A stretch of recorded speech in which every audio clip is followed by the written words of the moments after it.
Hello everyone and welcome to tonight's draw. It's been an absolutely shocking year for absolutely everybody right across the world, and the nice thing about tonight's video is to be able to give something back, have a bit of fun.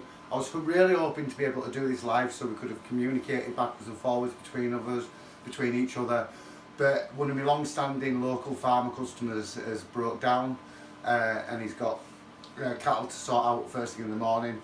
So I need to go out and sort him out. Unfortunately we're going to have to do this as it is. But as you know me, this is totally unedited, it won't stop. Everything that I'm about to tell you is going to roll off the tongue. But before we get into the video, tonight's video is dedicated to www.maxpedingrods.com, who kindly sponsoring this video to be able to give this to one of you guys who's entered this competition. Now, before we get into the video and before we do the draw, everybody's names are here and they're going to get thrown in the hat. We need to talk about turbos and why turbos fail, because there's a number of reasons, and if you're thinking that this is going to be the end result to any issues that you currently have, I'm going to run you through in this video very quickly on some of the faults that can happen. Now, a turbo can fail for lots of reasons. One of the main reasons is normal wear and tear. It can quite simply happen if you've got a high mileage vehicle, the impeller with inside there, the bearings get worn and it can start getting wobbly, and when it starts getting wobbly, that's when you start hearing like a woo woo noise from your turbo. But there's also it's oil fed and water cooled, and the seals can go with inside the turbo unit. So they're what you call wear and tear. Now, on some occasions I get phone calls where some people have fitted a few turbos and the problem keeps reoccurring. And the main reason for that, to be honest with you guys, is actually faulty injectors, which are overfueling, diluting your oil, and your oil goes that thin, it turns like water, and the seals within the turbo can't hold it, and it ends up sucking the oil back through the engine. So that's one of the faults. Another one that we're coming across regularly is people with DPF issues, and DPF issues in the middle of winter.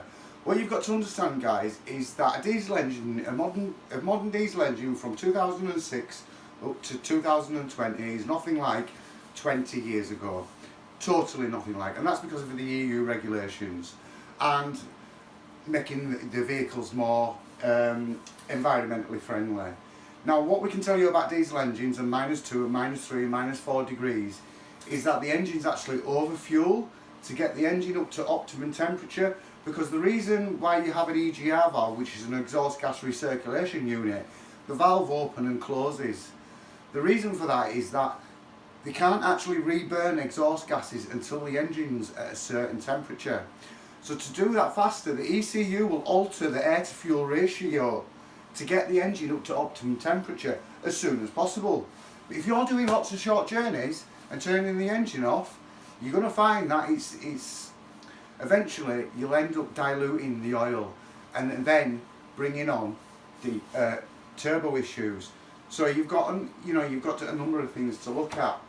Now, another thing that I need to talk to you quickly about is remapping and EGR, DPF and deletes from your ECU.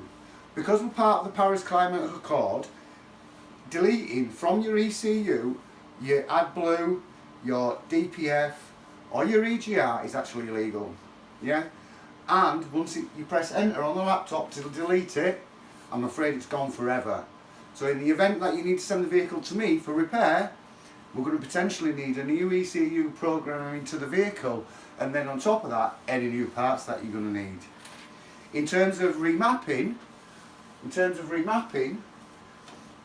slight remaps are okay on a short period of time, but that's all it is, a short period of time.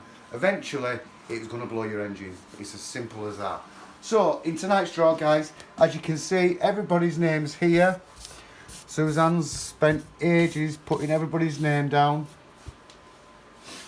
So, we're going to put all the names into this GB hat, and like I said to you, I'm willing to fit this turbo free of charge, but you'll have to give me 3 weeks notice because we're that busy and we always are. So we're just going to Mix them up there, like that, like so. And then if you win it and you're from abroad, don't you worry, the problems with the EU are now sorted, thanks to Alex in Germany. You've got to have an EORI number, which you can get from the Gov.uk website. So I can get and go fix this farmer. I'm not looking at all. Suzanne, do you want to stick your hand in there and draw out a winner for me?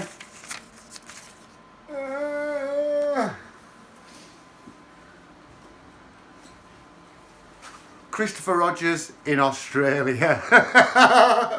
Funny we should mention that.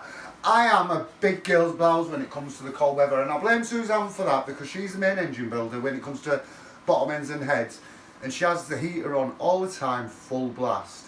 So next Christmas, when we take the Christmas tree down, we're off to Australia. We want some nice warm weather, so we'll see you then, guys. So I'm going to go sort this farmer out, but look at what I've got now, guys. A heated body warmer. All I can say is thanks for watching. Thank you to all you guys who supported us over the past few years. You've been absolutely brilliant. You've kept us busy. All I can say is the videos will keep coming. Thanks for watching. Come again. Give us a like. Oh, and there's a Facebook page. If I can't help you with engines and you need to know other information, go on to Nissan Navara Club UK on Facebook, and there's lots of brilliant people on there that will give you help that I can't help you with. So all I can say, if you need my help and assistance at all, the winner, please email me as soon as possible. Need my help and assistance at all, give me a call on 01274 640028. Email westyorkshireengines@gmail.com and come again.